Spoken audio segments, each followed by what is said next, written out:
तो हमारी बात हुई थी यहाँ तक कि आइंस्टाइन यहाँ तक ले आया था बात कि ये फोटो इलेक्ट्रिक इफेक्ट देखने के बाद आइंस्टाइन ले आया पार्टिकुलर थ्योरी। मतलब आइंस्टाइन ने कहा जो आपको लाइट लगती थी वेव लाइक है, ठीक है जी। आइंस्टाइन ने आके पूरा जो है वो एक समझो कि एक बड़ी जो है वो पेचीदा सूरत हाल खड़ी कर दी। उसने लेके वेव थ्योरी को कंप्लीटली निग्लेक्ट करके वो क्या ले आया, वो कंप्लीटली कंप्लीटली पार्टिकल थ्योरी ले आया। और उसने कह दिया भाई ये तो लाइट पार्टिकल की तरह बिहेव कर रही है, ये सब चीजें हैं। अच्छा, जो समझने वाले थे उनको ये पॉइंटर्स लगे भी होंगे यार, सही बात कर रहा है आइंस्टाइन। और कुछ थे जो जाहिर बातें हैं वो भी करेंगे भाई वेव लाइक तो है ना, ऐसा तो नहीं ना डायफ्रैक्शन और इंटरफेरेंस उस दिन के बाद से खत्म होना। तो वैसे भी डायफ्रैक्शन के कॉन्सेप्ट्स भी हैं अभी तक, इंटरफेरेंस के कॉन्सेप्ट्स भी हैं। तो ऐसा हम कैसे मानना, आइंस्टाइन ऐसी आके बोल रहा है पार्टिकुलर थ्योरी, ये कैसे मान, ठीक है।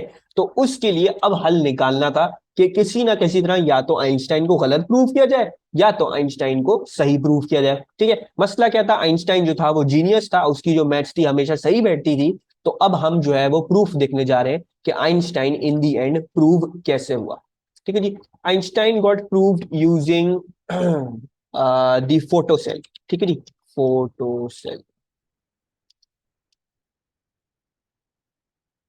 अच्छा, फोटो सेल क्या होता है? फोटो सेल एक काइंड ऑफ इंस्ट्रूमेंट होता है। I am going to draw it for you, उसका सिंबल वगैरह भी दिखाऊंगा। तो photo cell is something like this के ना आप एक वैक्यूम काइंड ऑफ चेम्बर है। लेट्स जस्ट ड्रॉ पहले ये वाली अंदर वाली चीज, ठीक है। I don't know if I will be able to draw this properly, लेकिन ये जो है ना, how do I draw the perspective, it's going to be something like this, ठीक है। सही है। सो ये बेसिकली एक कर्व प्याले के शेप में एक मेटल प्लेट रखी हुई है, ठीक है। ये मेटल प्लेट रखी हुई है यूं प्याले के शेप में। और इसके सामने जो है वो हमने क्या लगाया हुआ है, इसके सामने जो है वो हमने एक रॉड टाइप लगाई हुई है, ठीक है। एक रॉड टाइप लगाई हुई है और इसको हमने यूं किया, ठीक है। अच्छा, और ये सब कुछ लगाया और फिर क्या किया हमने जो है वो इस पूरी चीज को उठा के वैक्यूम में रखा, ठीक है। So let's close this of, let's close this of. और इसको पूरे को उठा के वैक्यूम में रख दिया। हाँ, one of the hardest drawings of my life, एक सेकेंड, ठीक है जी। ये पूरा जो है वो वैक्यूम में रखा हुआ है। अच्छा, अब और इन दोनों के साथ दो तारे लगाएंगे, ठीक है। तारों के साथ अभी क्या हो रहा है वो हम देख लेते हैं, ठीक है। लेकिन यहाँ से दो तारे निकल रहे हैं, ठीक है। अच्छा, ना ये क्या चीज है, ये जो है वो जिंक है। This is the metal zinc, ठीक है। एंड दिस इज ये जो रॉड टाइप चीज है, ये रॉड टाइप चीज बेसिकली एक कह लो कोई भी conducting material, most probably copper होगा, ठीक है। लेट जस्ट से कॉपर है अभी फिलहाल, या कंडक्टिंग मटेरियल कह देते हैं, दफा करो कंडक्टिंग मटेरियल। अच्छा, कोई मेटल का पीस होगा। लेकिन एक को जिंक होना जरा लाजमी है, ठीक है। वो क्यों लाजमी है वो देखते हैं। अच्छा, अब उसके बाद हम क्या करते हैं, उसके बाद हम इस फोटो सेल पे क्या करते हैं, वी पुट, अब इसको एक सर्किट में कनेक्ट किया, इधर वाली तार ली, ठीक है जी। इस वाली तार को लिया, इस वाली तार को लिया, एंड देन इसको एक सर्किट में लगाया हुआ है, and you put it in over here. और ये इधर से, this is going into a variable register, ये एक वेरिएबल रजिस्टर है। And then you have a battery, ठीक है। अच्छा, perfect, something like this.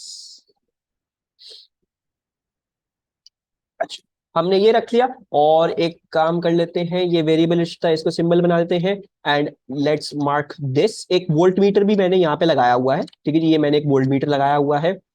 And ये जो है वो इस तरीके से आ रहा है, ठीक है जी। ये वोल्ट मीटर है। ये वोल्ट मीटर क्या काम है और क्या हो रहा है क्या नहीं हो रहा, अब मैं इसको एक्सप्लेन करने बैठ रहा हूँ। अच्छा, बेसिकली जैसे हमने पढ़ा था कि फोटो इलेक्ट्रिक इफेक्ट में एक टारगेट मेटल होगा, जब उसकी थ्रेशोल्ड फ्रीक्वेंसी से ज्यादा फ्रीक्वेंसी की लाइट उस पर इंसिडेंट करोगे तो उसमें फोटो इलेक्ट्रिक इफेक्ट होता है, यानी इलेक्ट्रॉन्स निकलना शुरू होंगे, ठीक है। तो ये जो टारगेट मेटल है in this case we are keeping it as zinc, zinc को रखेंगे। और जो है वो यहां से हम क्या भेजेंगे, यहां से हम भेजेंगे यूवी लाइट, ठीक है जी। we will send UV light from over here, UV light, ठीक है। और यूवी लाइट कैसे भेज रहे हैं कि हम इसकी फ्रीक्वेंसी जरा जो है वो कर सके, ठीक है जी। We can vary, we know the frequency, ठीक है जी। हमें फ्रीक्वेंसी भी पता है, नॉन फ्रीक्वेंसी लिख रहे हैं, और वो फ्रीक्वेंसी वेरी भी हो सकती है, नॉन फ्रीक्वेंसी, ठीक है जी।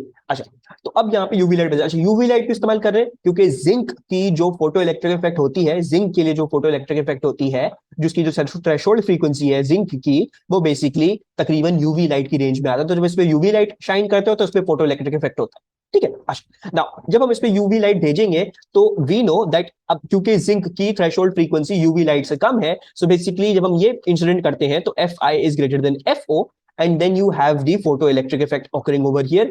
यानी क्या होता है, इलेक्ट्रॉन्स जो है वो इस प्लेट में से बाहर निकलना शुरू कर दें, ठीक है। अच्छा, अब ऑब्वियसली कुछ इलेक्ट्रॉन्स जो है वो इधर आके भी जमा हो जाते होंगे, right, they must travel and hit this, आगे सामने जो हमने लगाया हुआ, ठीक है। इतना किया हुआ है, इसको कर्व भी इसलिए किया हुआ है, कर्व किया हुआ है इसको बिल्कुल बीच में रखा हुआ है इसके, ताकि निकले भी तो मोस्ट प्रोबेबिलिटी ज्यादा ये हो कि इसके अंदर चले डायरेक्ट, ठीक है जी। So what we are really wanting is electrons जब फोटो इलेक्ट्रिक इफेक्ट हो भी तो ये निकल के इस कंडक्टिंग मटेरियल के अंदर चले जाए।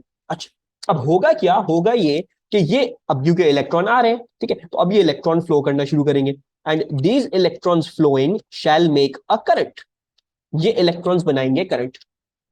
भाई जिंक में से क्यों निकाल रहे हैं इलेक्ट्रॉन, जिंक में से क्यों निकाल रहे हैं इलेक्ट्रॉन, जिंक इसलिए इस्तेमाल कर रहे हैं क्योंकि इसकी जो फ्रीक्वेंसी है, इसकी जो थ्रेशोल्ड फ्रीक्वेंसी है, वो तकरीबन यूवी लाइट की रेंज है, ठीक है। जिंक की basically F O of zinc is less than frequency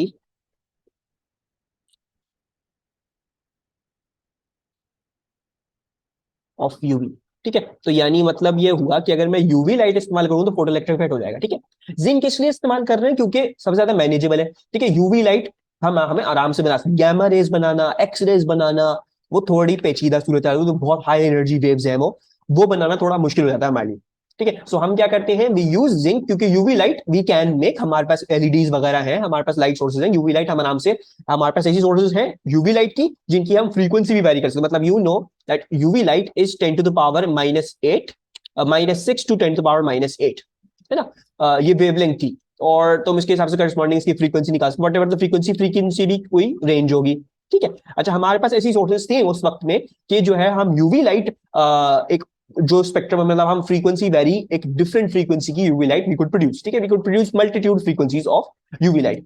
और दूसरा ये था, अगर कोई और मेटल लेते, गोल्ड लेते या सिल्वर लेते, टंगस्टन वगैरह लेते, तो उनकी जो थ्रेशोल्ड फ्रीक्वेंसी ना वो पड़ती है गामा रेज, एक्स रेज और ऐसी अनमैनेजेबल फ्रीक्वेंसीज में, जो प्रोड्यूस करना बहुत ज्यादा मुश्किल है। गैमा रे खुद प्रोड्यूस करना मुश्किल है, एक्स रे खुद प्रोड्यूस करना मुश्किल है, यूवी लाइट तब तक हमारे पास इतनी टेक्नोलॉजी आ चुकी है, हम यूवी लाइट आराम से कर सकते हैं। So we use UV light for this reason, और जिंक जो है वो यूवी लाइट अच्छे से उसमें फोटो इलेक्ट्रिक इफेक्ट दिखाता है, ठीक है। अच्छा, so now what's going to happen is obviously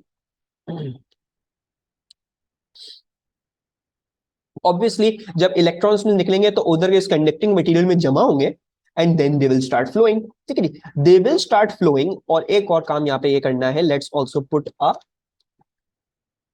N ammeter over here, ठीक है जी। ये कोई ऐसे कोई एमीटर नहीं है, this is basically a micro ammeter, ये माइक्रो एमीटर है।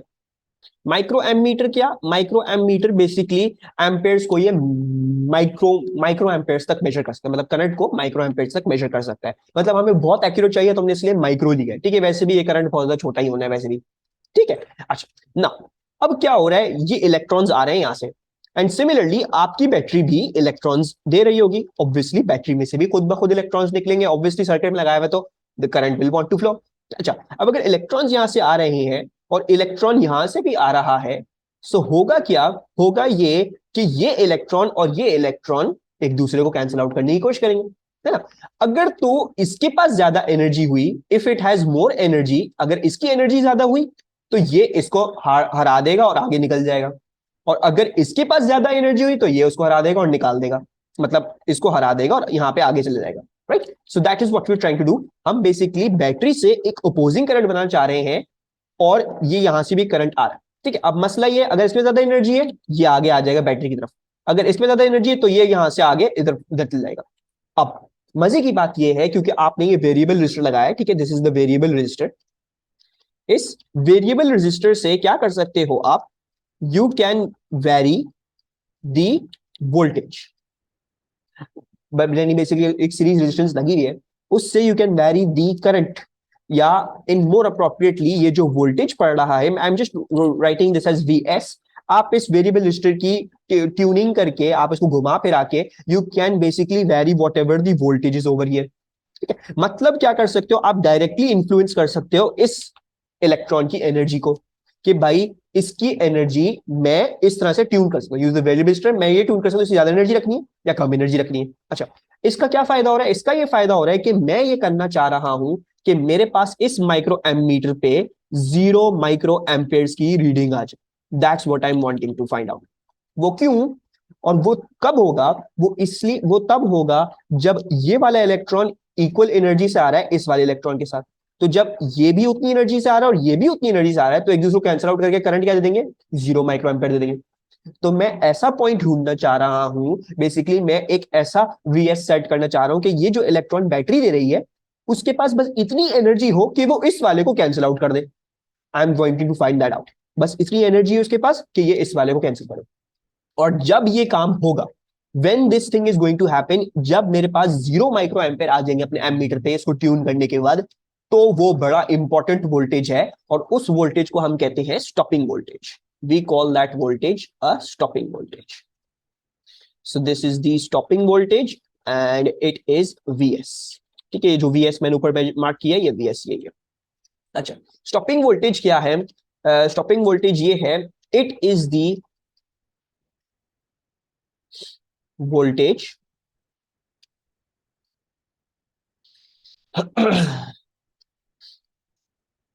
at which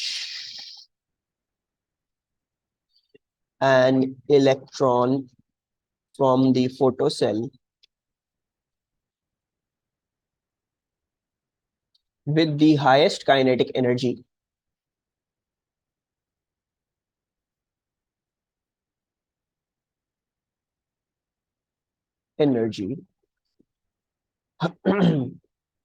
is completely stopped. The highest kinetic energy is completely stopped.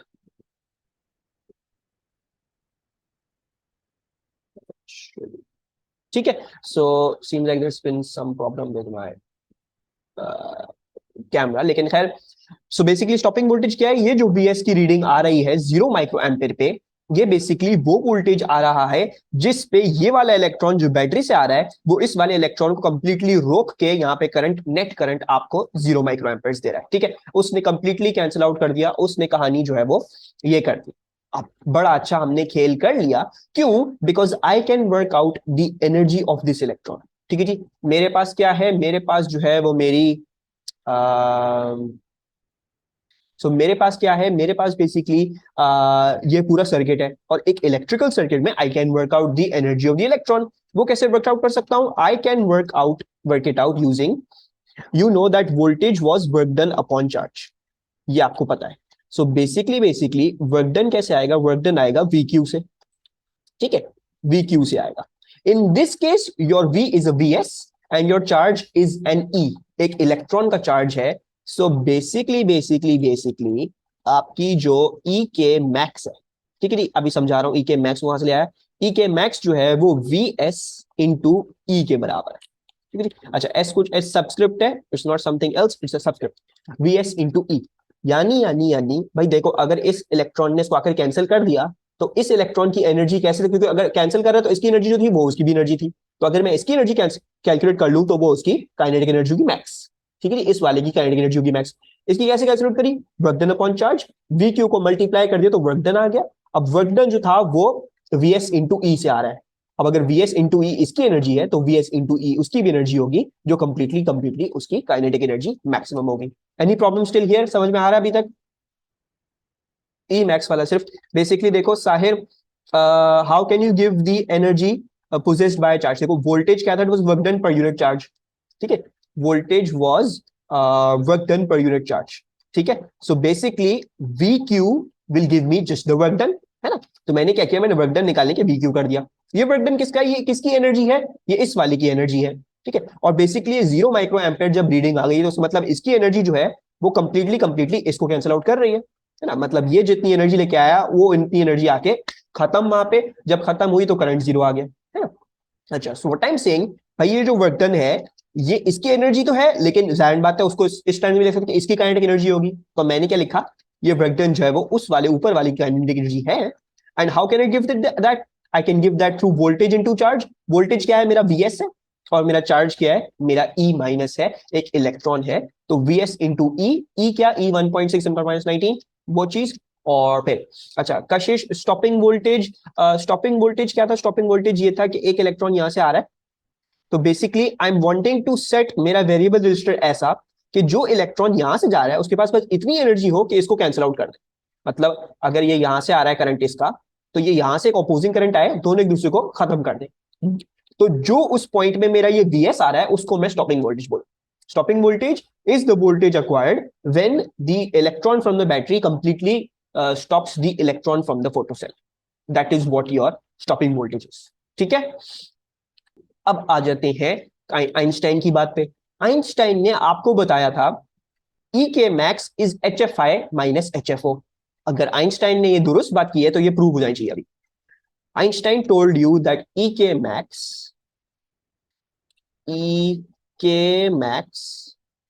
was H F I minus H F O. ठीक है, ई के मैक्स क्या है, E K max EVS है, right. तो right EVS shall equal to H F I minus H F O, है ना। और इसको थोड़ा सा और रीराइट कर लेते हैं, तो बेसिकली ये क्या बन जाएगी, ये बन जाएगी V S shall equals to H upon E F I minus H upon E F O. ठीक है, हमने इतनी बात कर ली है, ये बस मैंने इधर से ई को उधर डिवाइड कर दिया, तो मैंने ई को सेपरेटली उधर उधर लिख लिया। ठीक है, this is what I have done. अब आ जाते हैं आइंस्टाइन की बात प्रूव करने के लिए। भाई देखो, अब फिजिक्स ने अंदाजा लगा लिया, भाई ये इक्वेशन आ गई है, एक तरीका आ गया ये देखने का, समझने का। तो अगर तो आइंस्टाइन की बात सही थी, अगर मैं वी एस को वाई एक्सिस पे रख दूं और अगर मैं एफ आई को एक्स एक्सिस पे रख दूं, तो क्या सबको ये नजर आ रहा है कि ये एक स्ट्रेट लाइन बन जाएगी।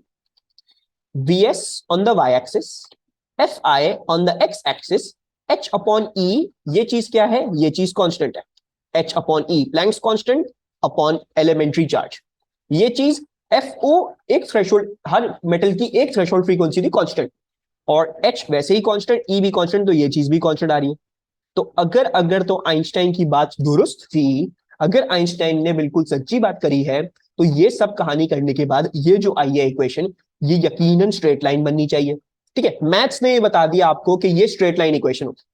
अब ऑब्वियसली प्रूव कैसे होगा, जब हम इसका ग्राफ बनाएंगे। ठीक है, तो फिजिक्स ने क्या किया, फिजिक्स ने different different values of stopping voltage ली और डिफरेंट डिफरेंट इंसिडेंट फ्रीक्वेंसी ली, मतलब उन यूवी लाइट की फ्रीक्वेंसी वेरी करी, और उन्होंने उसके हिसाब से ये देखा हमें वी एस क्या सेट करना पड़ता है। ठीक है, फिर उन्होंने वी एस और एफ आई का ग्राफ बनाया। ठीक है, और मजे की बात यह है, जब वी एस और एफ आई का ग्राफ बनाया, when they did draw VS और FI का graph, then they exactly saw जो मैथ्स हमें बता रही थी, उनको हकीकत में भी एक ऐसी स्ट्रेट लाइन मिली। They found this straight line, VS का ग्राफ अगेंस्ट FI, उनको सच्ची में ये स्ट्रेट लाइन मिली। ठीक है, मतलब उन्होंने बहुत सारे पॉइंट्स प्लॉट करे, काटियां लगाई, ये सारे एक लाइन पे पड़ रहे थे, तो जब लाइन खींची तो लाइन ही बन गई, स्ट्रेट लाइन बन गई। And this was really amazing, मतलब ये प्रूव हो गया आइंस्टाइन ने सही बात करी थी। अब देखो, और जो लाइन भी बनी है वो भी बिल्कुल सही तरह से फॉलो कर रही है, H upon E positive gradient upward sloping line, minus H E minus H upon E F O, यानी माइनस है, ये कांस्टेंट जो आना चाहिए था वो माइनस की जगह में कटना चाहिए था, तो ये लाइन भी जो आई ये भी हमारे पास माइनस की जगह में ही कट रही थी। So basically this is the coordinate H E upon F O, sorry H E into F O minus H E upon ये चीज आ रहा है। ठीक है, ये जो चीज थी, एंड पॉजिटिव ग्रेडियंट आ रहा है। ठीक है, पॉजिटिव ग्रेडियंट की वैल्यू क्या आ रही है, एच अपॉन ई आ रही है। ठीक है, सो ये जो पॉजिटिव ग्रेडियंट की वैल्यू थी, what this value for the positive gradient was, अगर मैं इसका ग्रेडियंट निकालूं, तो ये हमारे पास आ रही थी y2 minus y1 upon x2 minus x1, तो हमारे पास h अपॉन ई आ रहा था। ठीक है। अच्छा, उस वक्त तक हमें ये एच की वैल्यू नहीं पता थी। ठीक है, we did not know H क्या है, हमें उस वक्त तक एच पता नहीं था। लेकिन ये चीज करने के बाद ना, तो इस एक्सपेरिमेंट से बहुत सारे फायदे हुए। क्या फायदे हुए? एक तो आइंस्टाइन की बात प्रूव हो गई। जो आइंस्टाइन ने बात बोली, मैथ्स करने के बाद पता चला भाई ये एक स्ट्रेट लाइन बननी चाहिए। जब स्ट्रेट लाइन बन गई, ग्राफ बनाया, स्ट्रेट लाइन बन गई, तब प्रूव हो गया आइंस्टाइन ने बिल्कुल सही बात करी। वरना स्ट्रेट लाइन नहीं बनती, वरना टेढ़ी मेढ़ी कुछ और कर्व बनता, या कुछ और रिलेशनशिप निकलता, या कोई और अजीब सा ग्राफ बनता, तो वो प्रूव नहीं होता उस केस में। लेकिन अभी प्रूव हो गया, उसका मतलब आइंस्टाइन ने बात सही करी। दूसरी बात हमें क्या पता चली? दूसरी बात हमें ये पता चली के एच अपॉन ई, यानी आपको ई तो पता था, आपको एच नहीं पता था। तो अगर आपने ग्रेडियंट इस लाइन का निकाल लिया और फिर उसको एच अपॉन ई के बराबर कर दिया, तो ई तो पता है हमें, एच भी हमें पता चल गया।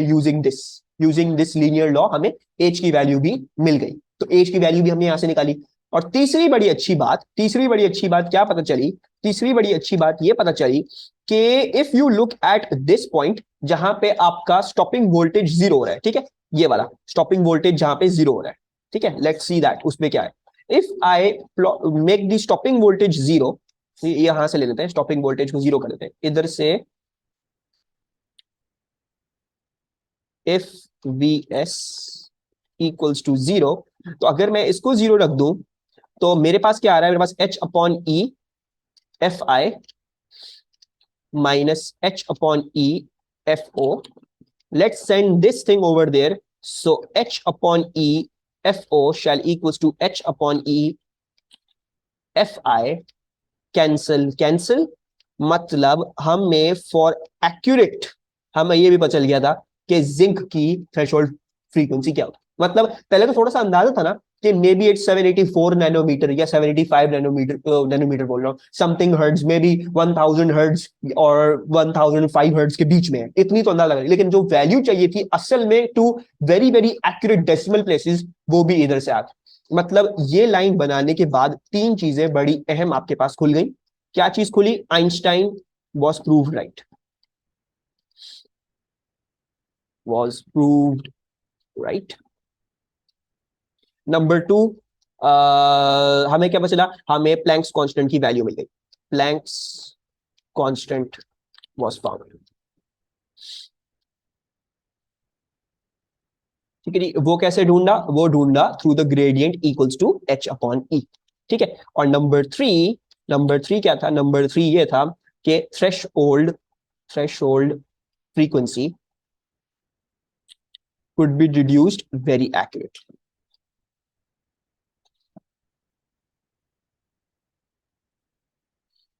Any problem still here? सबको बात समझ में आ रही है?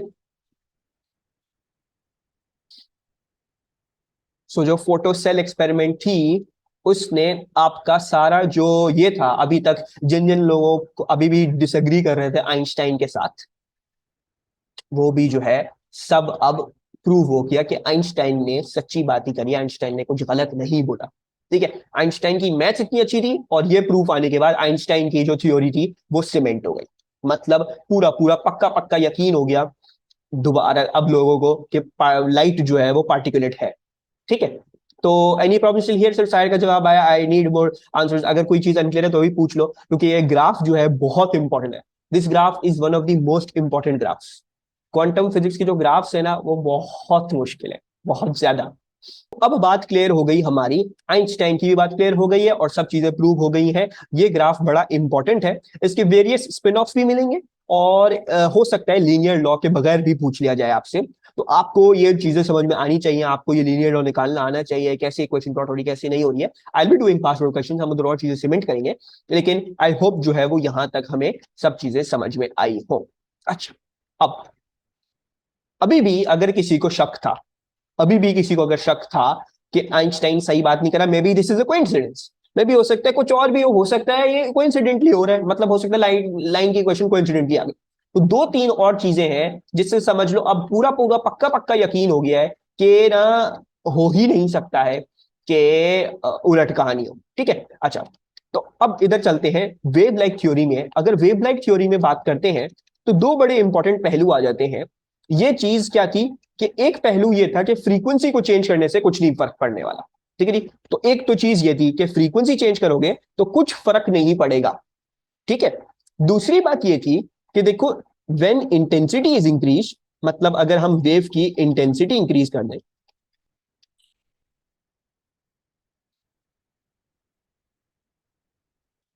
Then the energy of the electrons must increase, energy of the electrons must increase, ये वेव लाइक थ्योरी में, ठीक है।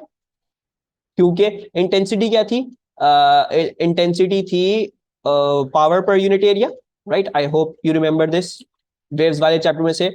Intensity was power incident per unit surface area, या फिर अगर इसको एनर्जी की टर्म देना चाहो तो पावर क्या थी, पावर थी एनर्जी अपॉन टाइम। तो इंटेंसिटी का दूसरा फॉर्मूला भी आ गया, energy upon area into time. ये दो चीजें थी, ठीक है। तो अब ऑब्वियसली इंटेंसिटी अगर बढ़ा रहे हैं तो पावर पर यूनिट एरिया बढ़ा रहे हैं, या फिर एनर्जी बढ़ा रहे हैं पर unit area per unit time. तो अगर एनर्जी बढ़ा रहे हैं तो इलेक्ट्रॉन्स को भी ज्यादा एनर्जी मिलनी चाहिए। ये ऑब्वियसली वेव थ्योरी की क्या है, वेव थ्योरी की प्रिडिक्शन है, ठीक है। I am just going to write this down over here ताकि एक चीज यहाँ पे समझ में आए। Intensity equals to power per unit area, that equals to energy upon area into time. अगर मैं इंटेंसिटी बढ़ा रहा हूं तो हम ये समझते थे कि एनर्जी बढ़नी चाहिए और कुछ फर्क नहीं पड़ना चाहिए, ठीक है। मसला क्या हुआ, ये हुआ ही नहीं। इंटेंसिटी बढ़ाने से energy of the electrons did not increase. एक इलेक्ट्रॉन की जो एनर्जी आती थी ना, उसको कुछ फर्क नहीं पड़ता। सो increasing the intensity, increasing the intensity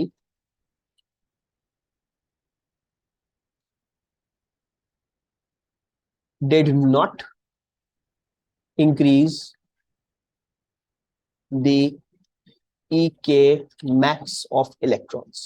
मतलब काइनेटिक एनर्जी ऑफ इलेक्ट्रॉन्स को इंटेंसिटी के बढ़ाने से कुछ भी नहीं होता। सो increasing the intensity did not increase the EK max of electrons। Instead इसके बरक्स हमें एक चीज ऐसी मिली, बड़ी ही ताज्जुब की बात है। EK max of electrons, instead the rate of ejection increased, rate of ejection increased।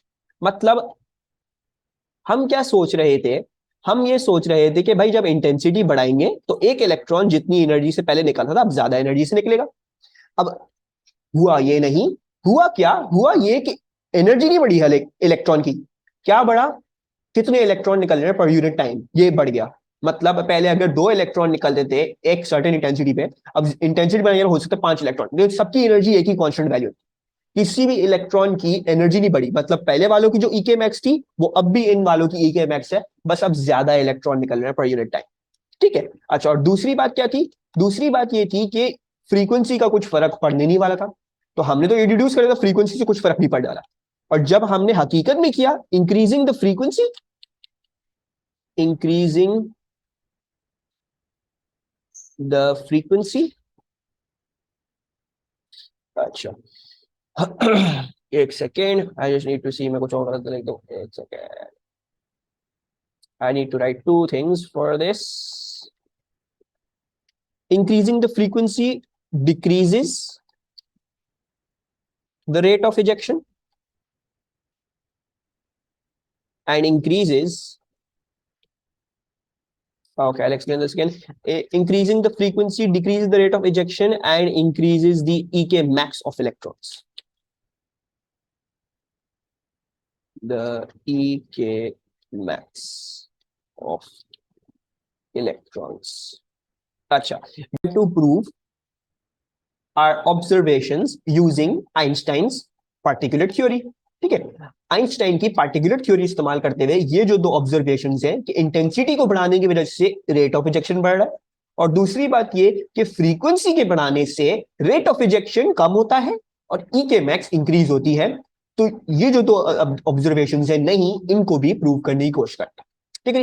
And these are, ये वाले जो प्रूफ्स हैं, यू शुड नो दैम, ठीक है।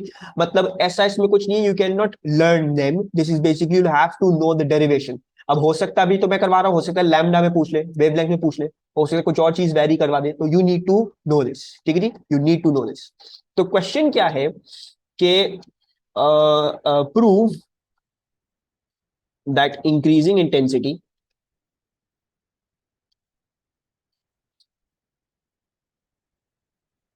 will increase the rate of ejection of electrons.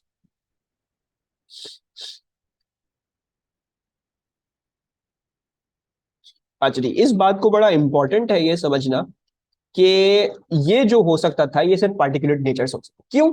Intensity क्या है? Intensity आपकी, आपको भी मैंने बताया, पावर पर यूनिट एरिया था। वेव्स आपके चैप्टर जो एएस था उसमें you need to know this formula, power incident per unit area. इसको और हम खोल सकते हैं यूजिंग एनर्जी, क्योंकि पावर होती है एनर्जी अपॉन टाइम, यानी dw/dt rate of change of work था, तो एनर्जी अपॉन टाइम पावर को खोला और उसमें फिर एरिया मल्टीप्लाई कर दिया। ठीक है। अच्छा, नाउ वेव्स के लिए तो यहां तक ही था फॉर्मूला, वेव्स में और कोई बात, मतलब वेव्स में और कोई एक्सपेंशन नहीं डाल सकता। लेकिन अगर मैं आइंस्टाइन की पार्टिकुलर थ्योरी इस्तेमाल करूं, यूजिंग आइंस्टाइंस पार्टिकुलर थ्योरी, तो आइंस्टाइन ने क्या बोला था कि एक फोटोन की जो एनर्जी है वो HF के बराबर, यानी मतलब ये सिर्फ पार्टिकुलर थ्योरी से हो रहा है, वेव्स में पार्टिकल्स वाली कहानी थी तो उसमें HF वाला फॉर्मूला कहीं भी नहीं है। एक फोटोन की एनर्जी बहरहाल आपको आइंस्टाइन ने पार्टिकुलर थ्योरी इस्तेमाल करते हुए उसने दी। उसने कहा अगर आपके पास n नंबर ऑफ फोटॉन्स थे तो NHF अपॉन TA आएगा आपका। ठीक है, सो this is thing, NHF upon TA आएगा। सही है। एक्चुअली अब क्या करते हैं, अब जरा इसको सबको थोड़ा सा अलग करके देखने की कोशिश करते हैं। तो इस वाली साइड पे क्या है? इस वाली साइड पे हमारी इंटेंसिटी है आई, हम इधर ही लिखते हैं आगे। आई, मैं N अपॉन टी को अलग कर रहा हूं, N अपॉन टी, और इनटू HF अपॉन ए। ठीक है जी। मजे की बात है, अगर आपने फ्रीक्वेंसी कांस्टेंट रखी हुई है, H तो वैसे भी आपका कांस्टेंट होगा, it's a Planck's constant. Area B जिस पे फोटॉन्स इंसिडेंट है वो भी कांस्टेंट होगा, तो ये पूरी चीज कांस्टेंट आई। तो यानी प्रूव हो गया, इंटेंसिटी के बढ़ाने से क्या बढ़ना चाहिए था? सिर्फ आपका N अपॉन टी, यानी आपका रेट ऑफ इजेक्शन बढ़ना चाहिए था। ये ध्यान में रहे कि एनर्जी को NHF लिखा किस चीज को इस्तेमाल करते हुए? पार्टिकुलर थ्योरी को इस्तेमाल करते हुए। वेव्स में ऐसा कोई फॉर्मूला नहीं है, ना आ सकता है, क्योंकि वेव्स में ऐसी कोई एजम्पशन ही नहीं है कि एनर्जी जो है वो पार्टिकल्स कैरी कर रहे हैं। तो ये पार्टिकुलर थ्योरी को इस्तेमाल करते हुए ई को खोला है, NHF बनाया है। जब इसको NHF बनाया तो हमें वाज़ेह तौर पे नजर आ गया कि अगर इंटेंसिटी इंक्रीज कर रहे हो तो HF अपॉन ए तो कांस्टेंट है, तो इंटेंसिटी इंक्रीज करने से N अपॉन टी इंक्रीज करेगा। सबको ये समझ में आया? और दूसरा क्वेश्चन क्या है? दूसरा क्वेश्चन ये है, show what happens when frequency is increased. Show what happens when frequency is increased keeping intensity constant. ठीक है, frequency is increased keeping intensity constant. ठीक है जी। तो मैं आपको शो बोल रहा हूं, आप लोगों को पहले ही पता है क्या होगा? रेट ऑफ इजेक्शन डिक्रीज करेगा, ये ऑब्जर्वेशन है आपकी, और energy of the electrons shall increase. ठीक है, तो ये मतलब ये वो प्रूफ हो रहा है, वो प्रूफ करवा रहा हूं स्टेट। अच्छा, अभी हमने क्या देखा? अभी हमने ये देखा था कि इंटेंसिटी का अभी हमने लिखा, कैसे लिखा?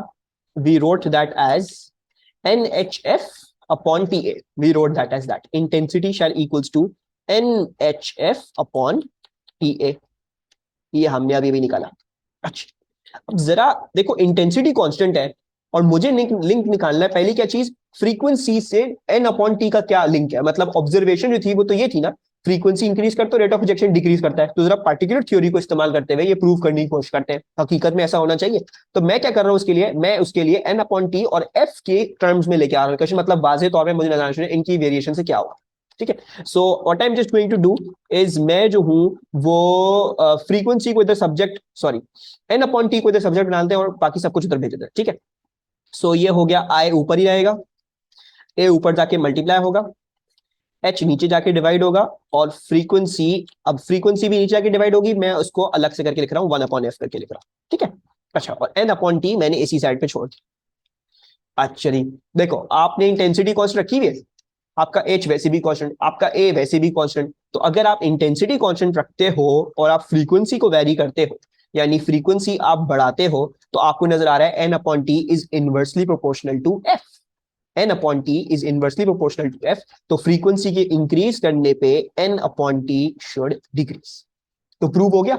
अब ये जो फॉर्मूला आया ये याद रखना, ये फॉर्मूला का इसका एक्सपेंशन करना पार्टिकुलर थ्योरी की वजह से वो हुआ, पॉसिबल हुआ, वरना वेव थ्योरी की वजह से पॉसिबल नहीं होता।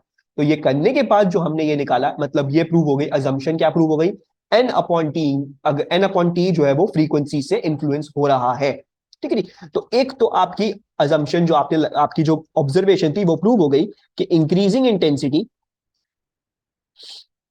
Sorry increasing frequency decreases rate of ejection, ठीक है, डिक्रीजेस रेट ऑफ इजेक्शन। अच्छा, जरा इसको भी मैं थोड़ा सा क्लियर कर दूं कि ये थोड़ा सा, वरना एक चीज दिमाग में गलत तरीके से बैठ जाएगी।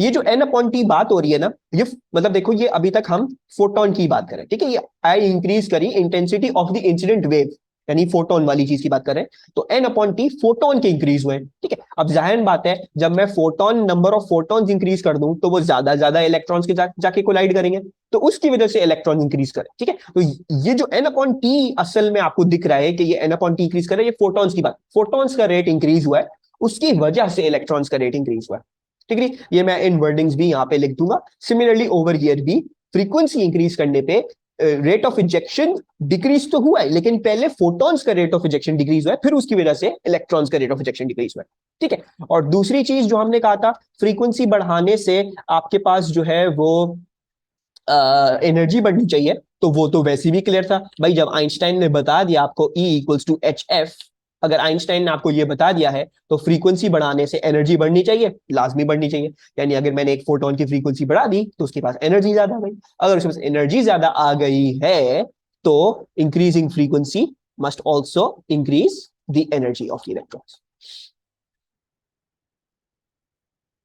मस्ट ऑल्सो इंक्रीज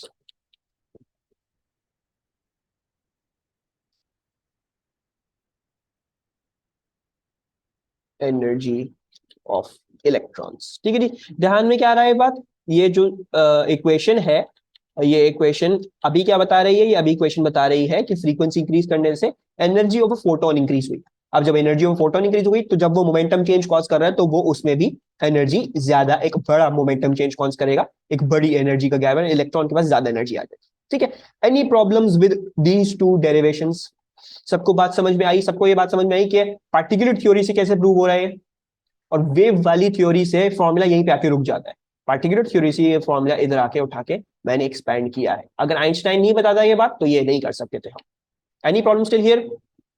और मैं मुबारकबाद दे रहा था कि अगर ये सब चीजें क्लियर हैं, समझ में आ रही हैं, तो क्वांटम फिजिक्स की शुरू की कहानी, मतलब शुरू की कहानी, जो एक पूरा पार्ट था क्वांटम फिजिक्स का, वो यहाँ पे तकरीबन तकरीबन कंप्लीट हो गया आप लोग, ठीक है, तकरीबन तकरीबन आपका कंप्लीट हो गया।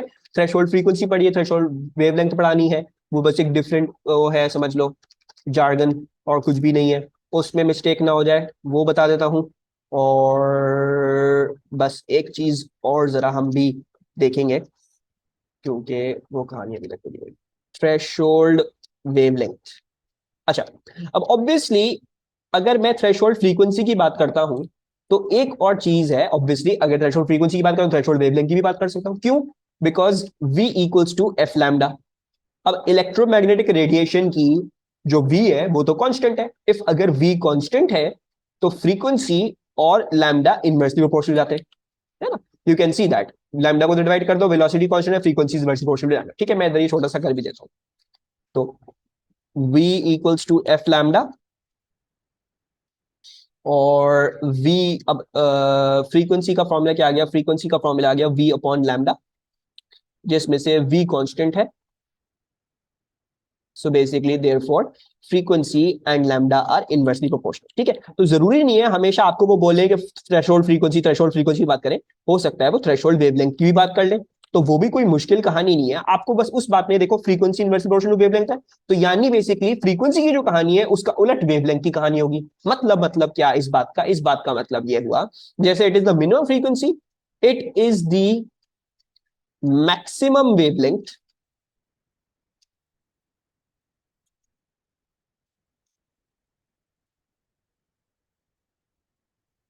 फॉर फोटॉन्स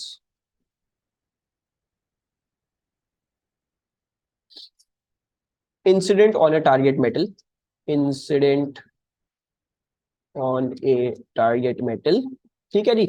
अबव था ऊपर, अब पहले आपकी incident frequency above threshold frequency रही थी, अब ऑब्वियसली इनवर्स वाली चीज है। सो बेसिकली थ्रेशोल्ड वेवलेंथ के अगर इंसिडेंट वेवलेंथ उससे नीचे हो, थ्रेशोल्ड वेवलेंथ से, if the incident wavelength is छोटी, तब होगा फोटो इलेक्ट्रिक इफेक्ट, ठीक है। बिलो विच इलेक्ट्रॉन्स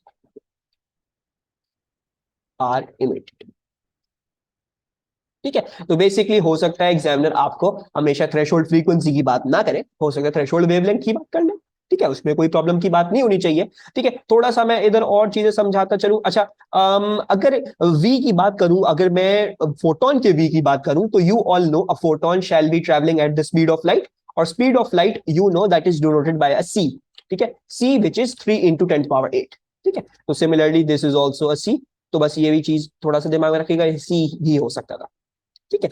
अच्छा, एंड सिमिलरली और क्या हो सकता था, जैसे आइंस्टाइन ने जो सारी बातें करी है, HFI माइनस HFO, बेसिकली अगर इसको रीराइट करना चाहूं वेवलेंथ के टर्म्स में, ठीक है जी, वेवलेंथ के टर्म्स में, तो घबराइएगा नहीं, कोई ऐसी बात नहीं है, कोई हमने गलत चीज नहीं करी है, ये HC/λI माइनस HC/λO, ऐसे भी लिखा जा सकता है। आइंस्टाइन की बात लैम्डा के टर्म्स में भी लिखी जा सकती थी, कोई आइंस्टाइन ने कोई गलत मतलब ये नहीं किया, फ्रीक्वेंसी में से बता दिया, ये इस तरह से भी कर सकते हैं, तो अंडरस्टूड सी बातें हैं। इसी तरह एक इलेक्ट्रॉन की एक फोटोन की जो एनर्जी थी E = HF से दे रहे हो, तो उसमें कोई गलत बात नहीं होगी कि अगर आप जो है क्या दे दो, आप जो है उसकी एनर्जी H और फिर F क्या था, C/λ था, तो HC/λ से भी आप दे सकते हो, ठीक है, उसमें भी कोई गलत बात नहीं है, उसमें भी आपने कोई चीज गलत नहीं करी, मतलब फ्रीक्वेंसी जहां तक है वहां पे लैम्डा भी जबरदस्ती सब्स्टिट्यूट करके लैम्डा के टर्म्स में भी बात करी जा सकती है, ठीक है। तो उसको भी अपने दिमाग में रखिएगा, that was one other thing that you needed to no.